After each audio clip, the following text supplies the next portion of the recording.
And welcome back to the Verde Valley Experience. We now have the extreme pleasure to be brought into one of the most wonderful places. If you're into rocks like I am, you need to meet Pat McMahan, who is wow, what would you call yourself besides a rockhound? I mean, you're more than a rockhound. I'm just a passionate agate collector. There you go. Yeah. A passionate agate collector that's collected well over 8,000 pieces, just 8,000 pieces in your museum. Tell us about your museum that you have, Pat. Well, it's a cross-section of agates from about 500 different locations. There's quite a variety of agates, the different types of agates represented.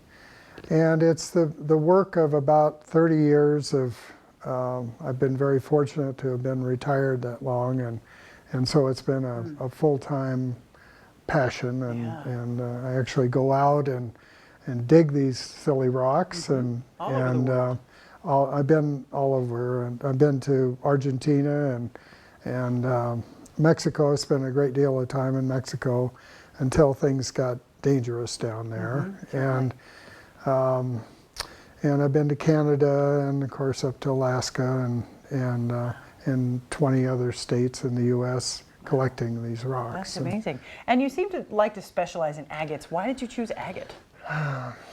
Well, as a kid, when I was 8 years old, I had a neighbor friend that was a rockhound in his 70s, and he was passionate about agates, and he loved to cut them, and I'd go over to his place and we would cut and polish and get ready for shows, get his displays set up and catalog his collection and all that sort of thing. And it was, we had a lot of fun together. Oh, and I bet. It left an impression with me that stuck for a lifetime. Yeah.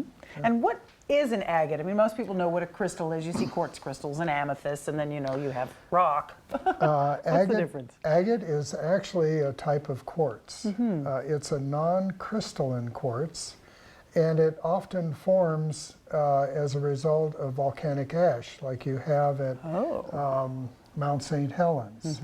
So you have a lava flow like you have in Hawaii that has gas pockets and cracks in it, and those become the future home of agates, and then you have a subsequent eruption with volcanic ash, and then it rains on top of the ash, and the rainwater comes down, picks up the silica or the ash. Ash is a form of quartz, and it deposits it, soaks through the lava rock, fills the gas pockets, and in the process, if it picks up minerals, then you have agates that are colored and have inclusions of different kinds, tree-like inclusions, needles and other inclusions.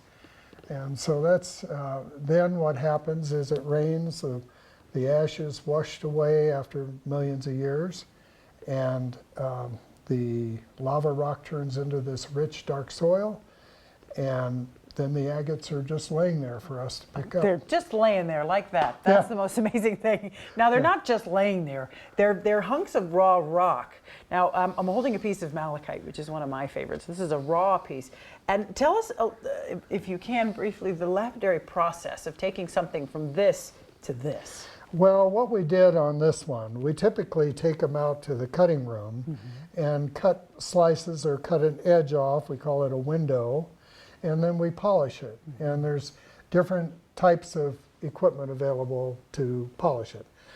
This one, we used a grinder, and we ground it down and kind of contour polished it.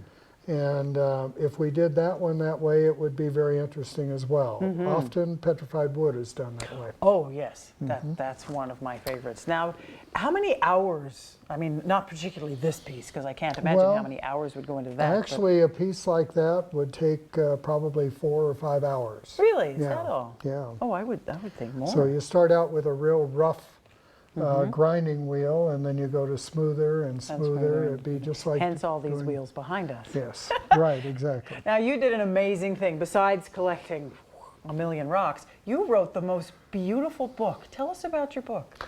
Well, the book is 500 pages, 1,250 color photographs that my son and I took of agates from 300 locations. And It is it's photos from my collection.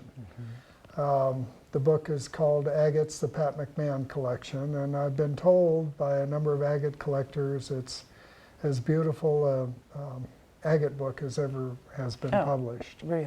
So it just came out, and we're very excited about it.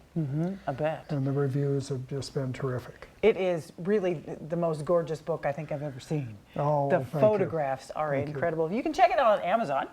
Love Amazon. That's a great place to get books. You can also get it off the website, agateswithinclusions.com. Right. Right? So you can Right. check that out. Huge, and it's a coffee table book. You know, it's one of those pieces of art Yeah. that you lay out on your table next to all your new rock collection that you're going to start now. What's the way to get started in rock collecting? Well, one way is to join a rock club. And here in this area, the Sedona Gem and Mineral Club is a great club to join. They meet at the library once a month. If you Google Sedona Gem and Mineral Club, you'll come up with their website and so forth.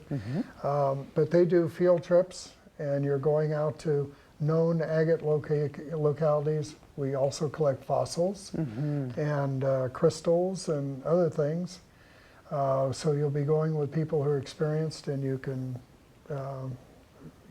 pretty much have a productive trip. Right, doing that's it. a good way. You can go with a guide, of course, with a group, with someone who's going to know that that rock is actually something special, or just pick up a book, right? You Pick could up get a rock guidebook.